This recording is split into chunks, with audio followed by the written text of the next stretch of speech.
CR Chaudhary साहब जीत गए, जाट जीत गए। जाट कोई लड़ ही नहीं सकता था, इतना ताकत थी कांग्रेस के अंदर। हमने जाट को जिताया, अजय किलक जीते, ज्योति मिर्धा के लिए हम जुट गए। अब वो 4 बारी हार गई, तो उसमें हमारी क्या गलती है भाई? एक गलती में आप हमें ब्लेम करते हो, तो बाकी की गलतियों की किसकी गलती है बताओ? MP में भी लड़ी, विधानसभा में भी लड़ी, कांग्रेस से भी लड़ी, बीजेपी से भी लड़ी, अब वो सफल नहीं हो तो फिर वो उनकी मन की जो है वो भड़ास मेरे ऊपर क्यों फोड़ रही है? और रही बात कि जो मीडिया में उन्होंने इंटरव्यू दिया, उसमें उन्होंने 3-4 चीज़ें और भी बोली थी, जिन पे कि भाई चुनाव के अंदर नतीजे किस तरीके के रहे हैं, उनकी मानसिक स्थिति ऐसी हो सकती है। तो मेरी मानसिक स्थिति तो जो है वो जनता के सामने ही है। और मैंने जिस दिन से पार्टी में आई हूँ, मैंने पार्टी को मजबूत करने का ही काम किया।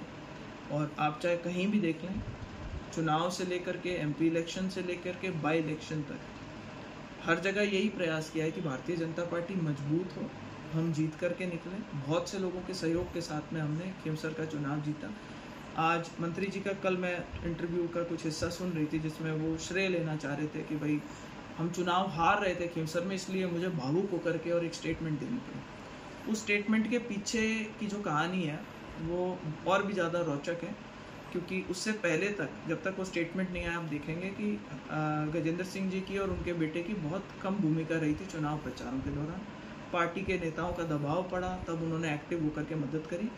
और उसको भी बाद में जिस तरीके से उन्होंने भुनाने का प्रयास किया कि दो समाजों के अंदर की सब आपकी वजह से नहीं जीते, उन्होंने एक बहुत ही करेक्ट कॉन्फ़िगरेशन देते हुए बताया कि 15% जाटों के वोट उनके साथ थे और बाकी खिलाफ थे, और ऐसी परिस्थिति में अगर हम आगे नहीं आते तो चुनाव नहीं जीतते। तो ये मुझे लगता है कि जहाँ एक समाज का अच्छा सहयोग रहा है रेवत डांगा जी को, वहाँ पे ये कहना कि साहब केवल 15% ही लोग थे और इसलिए मुझे आकर के और ऐसा बयान देना पड़ा, मैं समझती हूँ कि एक गलत तरीके की सोच है। अब हुआ ये कि माननीय मुख्यमंत्री जी ने मेरे ऊपर मुझे बोला कि क्यों सर की सीट पे भरोसा, मैं खाली इसका जवाब तुम दोगे, हार या जीत। प्रेशर मेरे ऊपर बहुत। जाट जो थे उन्होंने देखा भाई कांग्रेस तो हार रही है, वो भी अधिकांश 15% जाट हमारे साथ थे, 85% सब गए कि हनुमान के साथ। गजेंद्र सिंह जी की और उनके बेटे की बहुत कम भूमिका रही थी चुनाव प्रचारों के दौरान। पार्टी के नेताओं का दबाव पड़ा, तब उन्होंने एक्टिव होकर के मदद करी। और उसको भी बाद में जिस तरीके से उन्होंने भुनाने का प्रयास किया कि दो समाजों के अंदर की सब आपकी वजह से नहीं जीते, उन्होंने एक बहुत ही करेक्ट कॉन्फ़िगरेशन देते हुए बताया कि 15% जाटों के वोट उनके साथ थे और बाकी खिलाफ थे, और ऐसी परिस्थिति में अगर हम आगे नहीं आते तो चुनाव नहीं जीतते।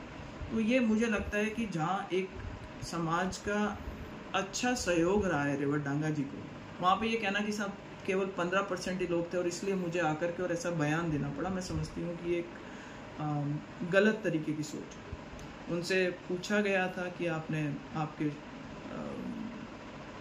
जो महकमा है उसके अंदर कई जगह भ्रष्टाचार के आरोप लग रहे हैं, तो अभी उन्होंने दाएं बाएं बैटिंग करी कि जी फाइलें जो है वो दिया कुमारी जी के पास भी जाती हैं, फाइलें जो हैं वो आयुष की जो है वो दूसरे जो हमारे उप मुख्यमंत्री उनके पास भी जाती हैं। आप डायरेक्ट सवाल का डायरेक्ट जवाब दें तो आप ज़्यादा चीज़ उचित लगती है। रही बात, एक और स्टेटमेंट आया था उनका कि मैं तो मंत्री हूँ और बड़े बड़े काम करने में लगा हूँ, छोटी छोटी चीज़ों के लिए मेरे पास समय नहीं है।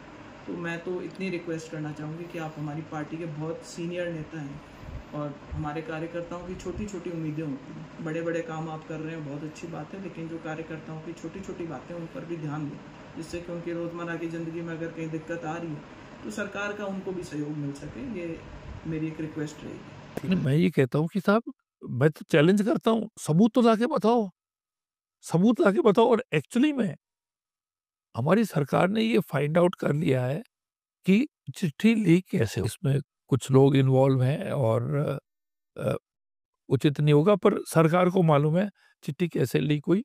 और ये जो कहते हैं कि गजेंद्र सिंह ने की, उनको तो हमने उन्हें मुँह गिरना पड़ेगा, क्योंकि ना तो उनके पास प्रूफ है और हमारे पास प्रूफ है कि चिट्ठी किसने ली। क्योंकि जब मीडिया के सामने मेरी बात हुई थी तो मैंने किसी का नाम लिया नहीं था, और उसके बाद भी उनके सुपुत्र ने सोशल मीडिया पे एक पोस्ट चढ़ाई और उसके अंदर बोला कि रोकोगे तो काफिला बन जाऊंगा। तो ये तो एक ही चीज़ दर्शाता है कि जब नाम नहीं लिया और आप अगर स्टेटमेंट दे रहे हो तो भाई चोर की दाढ़ी में तिनका टाइप की बात लगती है, तो लोगों ने कयास लगा लिया होगा कि भाई इनका ही नाम है।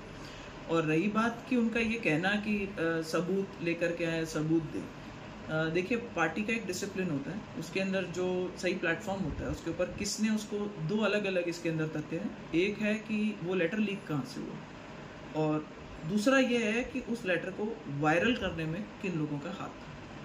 और इसके पीछे जो राजनीति है वो जिस सही प्लेटफॉर्म पे बतानी है पार्टी के अंदर वो हम बता चुके हैं।